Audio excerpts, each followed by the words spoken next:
Okay, this is the sample size calculations supplement.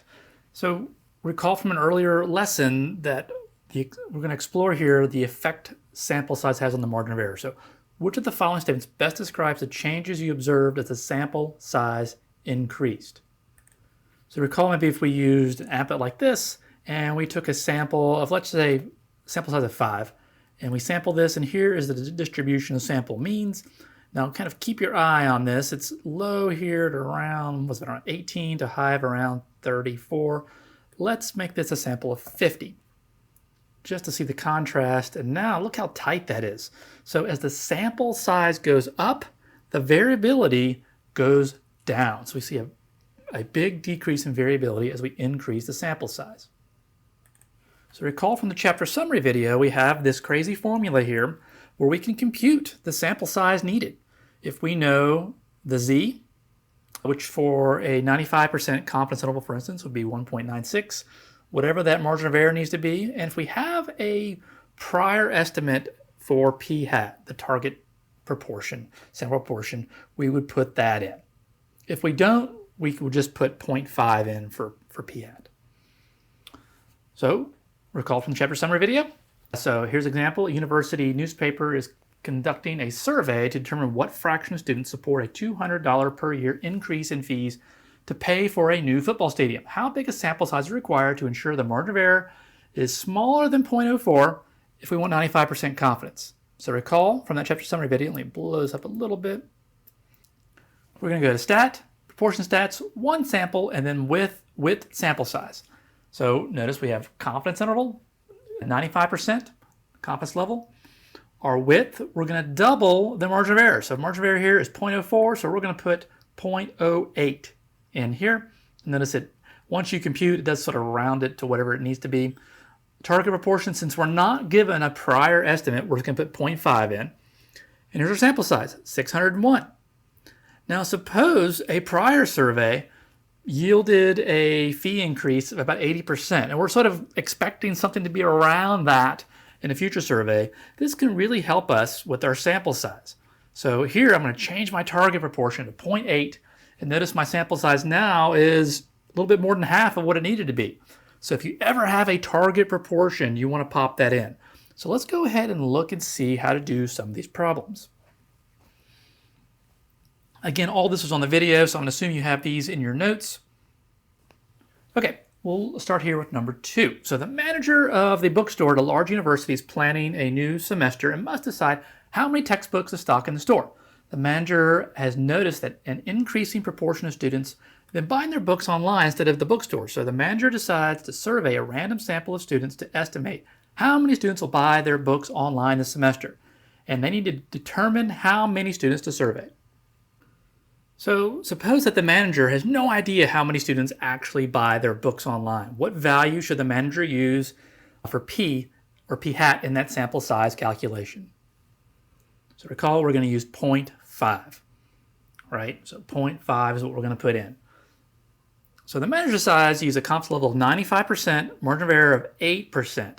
So that means that if it's 8%, that means, let's say if it shows 50% of students buy their books online, our calculation, our confidence interval will be 42% and as high as 58%. So the manager needs to be careful to stock enough books so that students who need books can get them. And they'll want to, the manager will also want to likely avoid a smaller margin of error because it takes more time and effort to find more students to take the survey. So the manager will want to avoid a large margin of error because they don't want to stock too many books and therefore lose money. So let's go ahead and calculate the sample size needed. You can certainly use the formula here if you want to. I almost always will turn to the tool. So when we do this, we're going to go to stat, proportion stats, width sample. So one sample, width sample. You're going to put in 95%. You're going to put in target proportion of 0.5 since we have no prior survey. And here you're going to put in 0.16. Now again, why is it 0.16? Our margin of error is 0.08. So that means our whole width is double that margin of error. If you come up here, just in our scenario here, if we got 50% from our survey, we would have from 42% to 58%. So that's our width, which is 16%. And we would need to sample 151 in order to get that. So again, leave the target proportion at 0.5, or you may have to put that in if it's not already there. If there is a previous estimate, we're going to put that in. So what sample size would be needed if the manager wanted to cut the margin of error in half? Let's say to 4%. Does doubling the sample size cut the margin of error in half? Okay, so that means my width would need to be 0.08. If I'm going to cut that in half from 0.16 to 0.08, target proportion is still 0.5. And let's see, so we're cutting the margin of error in half. I want to know, does this actually double the sample size? No. It actually quadruples it, doesn't it? Because we were at 151. If you quadruple that, you get about 601 almost. So let's try that again. How about part E? Let's see if this holds true. So we had to quadruple that. If I wanted to cut it in half again to 2%. So if it's 2%, that means my total width is double that, or 4%. And so I'm expecting a number around 2,400. Yep. So that appears to be what's occurring. I think I had this in the chapter summary video. Now I'm going to work through these three problems, very standard problems to work on. Pause the video here and see if you can read these and use the tool. Do not use the formula. Use the tool to figure these out. Welcome back. An ecologist is studying the impact of pesticides on honeybees and plans an ecological survey to determine what proportion of bees have pesticides present in their body. The ecologist decides to use a confidence level of 95%, margin of error of 5%, but they don't have an estimate value for the sample proportion. Use the web tool to calculate the necessary sample size for the ecological survey. Okay, so here it is. We're still 95%. Our width here was what? It said margin of error 5%, so that means this is 10% or 0.1. We have no prior tool, so we're going to leave that at 0.5 and press compute. So we would need about 385. 385. Number 4, a biotech company is developing a new rapid test for influenza. After completing their own testing, they claim that their test is correct 97% of the time with a margin of error of 1%, confidence level 95%. An independent researcher will now conduct another study to verify these results. So 0.97 is going to be our prior estimate. Use the web tool to calculate the necessary sample size for this second study.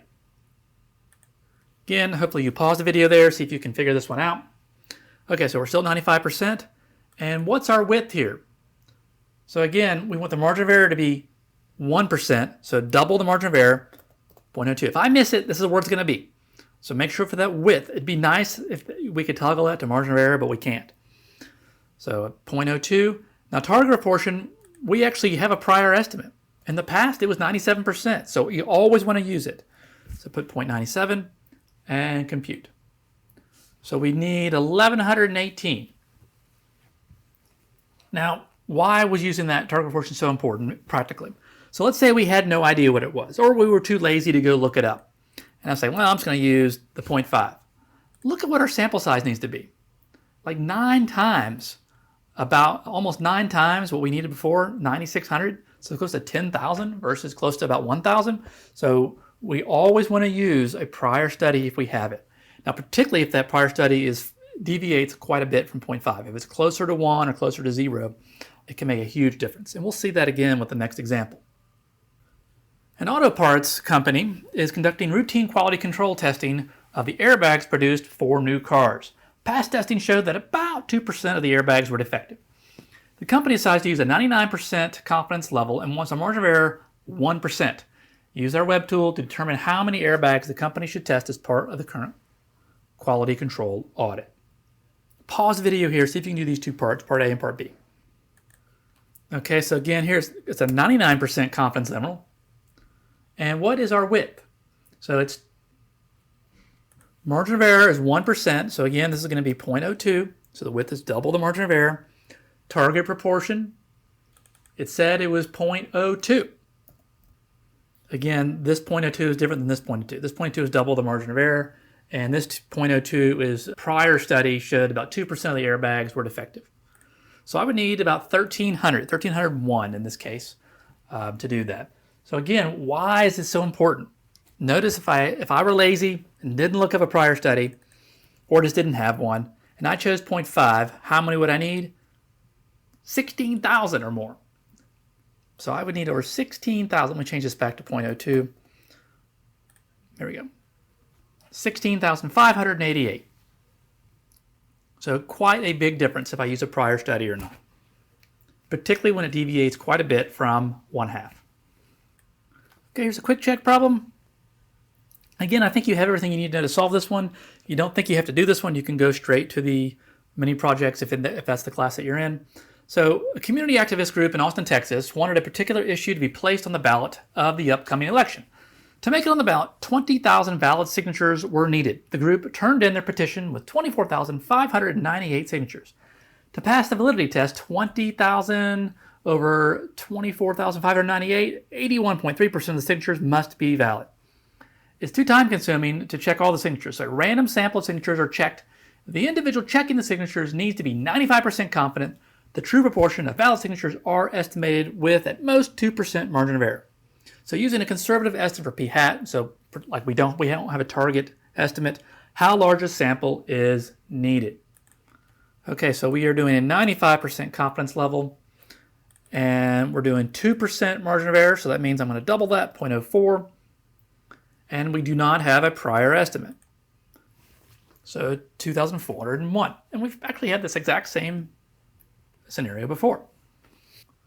So in the activist group's previous petitions, 85% of the signatures were valid. Using this value as a guess for p hat, find the sample size needed for a margin of error of at most 2 percentage points with 95% confidence. How does this compare with the required sample from question 1? So we should know what's going to happen. What should happen to the needed sample size if we put in a target number? Should go down, because this conservative estimate is going to be the largest possible sample I would need. But if I have a target, and particularly the further away it is from 0.5, either less than or greater than, the smaller that sample size is going to be needed. So let's take a look. Okay, so I'm going to put in 0.85. Change this back to 0.04. It'll make it slightly different. 1,225. So again, about half of the sample size that I would need if I didn't already have that survey. Okay, and the last one, what if the company president demanded a 99% instead of 95%? Would this require a smaller or larger sample size, assuming that everything else remains the same? So we could use the tool, or you can just kind of use your thought process, right? If I need to be more confident, I actually have to look at more signatures. So I need a larger sample size to do this. And we can always check that out using the tool. If I keep everything else the same and pop that to 0.99, notice what happens. I need 2,116. But I want to make sure you understand that conceptually, as I kind of remember that empirical rule, the 68, 95, 99, 7 rule. As I go out, I need more, as I increase my confidence level, I need to capture more of the data. So I hope that helps. Let me know if you have any questions.